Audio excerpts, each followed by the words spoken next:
Ô Marcos Saravalli, deixa eu te perguntar aqui sobre Eletrobras, né? A gente vê aí, enfim, um acordo entre Eletrobras e União, o governo conseguindo aí o terceiro assento no Conselho. Entender um pouquinho da tua leitura sobre este acordo. Bom, a gente até está vendo uma reação muito boa, né, da Eletrobras.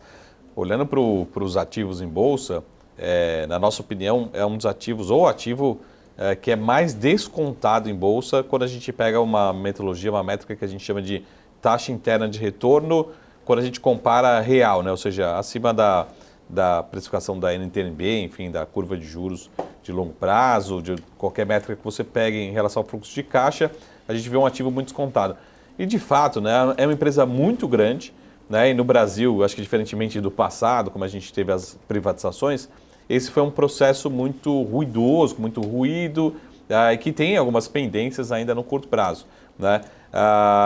O governo atual, principalmente, ele ainda acredita ainda que seja ainda uma empresa estatal, né? E não é uma empresa privatizada. Pode ter participação, pode ter acionista, assim como outras empresas, mas a gente precisa sempre lembrar, né? Por exemplo, o caso que a gente viu, acho que o grande assunto 2024, foi o caso da Vale, né? É uma empresa 100% privada. O governo não tem nem participação direta, tem participação indireta via um fundo de pensão. Assim como o próprio Banco do Brasil, a Petrobras, são empresas mistas.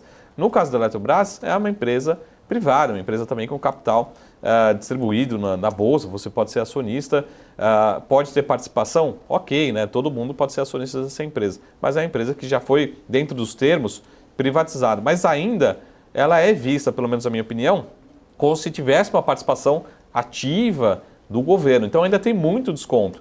Quando vem essa notícia, começa a reduzir um pouco dessa preocupação que o investidor tem até hoje, mesmo sendo privatizado, de uma possível ingerência. Até chegou a se questionar no ano passado de rever alguns conceitos, alguns pontos do processo de privatização, mas não, né? É lógico que é uma empresa que tem diversos acordos com estados, municípios, enfim, com a União, tem diversos ativos, é um gigante nacional, né? Mas a gente precisa ir reduzindo esse risco. Então, na medida que vem essa notícia, baita notícia, fala, pô, colocamos um ponto final, esse vai ser o ponto, esse vai ser a negociação, a participação, né? Então você participa assim como um acionista, como outros acionistas, dentro do acordo de privatização, já foi feito, já está algo legal, e acho que o investidor vai descartando a possibilidade de rever alguns pontos que foram realizados no processo de privatização, né? Então ela só aconteceu porque foram colocados aqueles pontos. Então é natural ir reduzindo um pouco desse risco, dessa percepção de risco, e as ações têm que se valorizar ao longo do tempo. Lógico que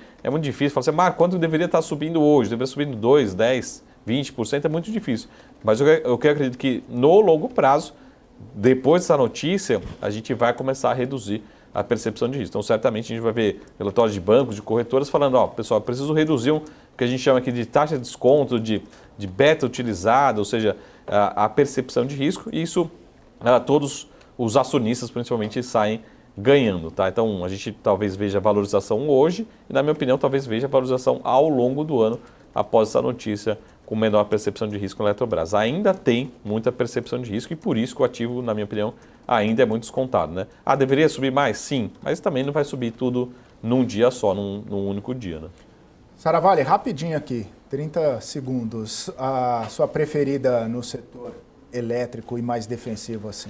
Eu tenho a Eletrobras, gosto, mas a gente sabe também que no Brasil todo dia a gente acorda e fala assim, mas é uma empresa que, pessoal, não é estatal, é uma empresa privada. Mas todo dia a gente fala, não, mas pode ter ingerência. Então, o investidor tem que estar ciente. Eu gosto de extrema previsibilidade, se você é investidor de previsibilidade, uma empresa que está pagando muito dividendo, embora não tenha tanta upside assim, Easy Energia, né? Gostando bastante, tem uma programação que ele vai pagar quebrados, dividendos, está conseguindo equilibrar. Mas temos outras empresas também do setor de utilities, né? E acho que das empresas para esse ano de 2025, pessoal, olhem muito para a Sabesp. A Sabesp tem muito potencial de valorização, é uma empresa também que já foi privatizada, né?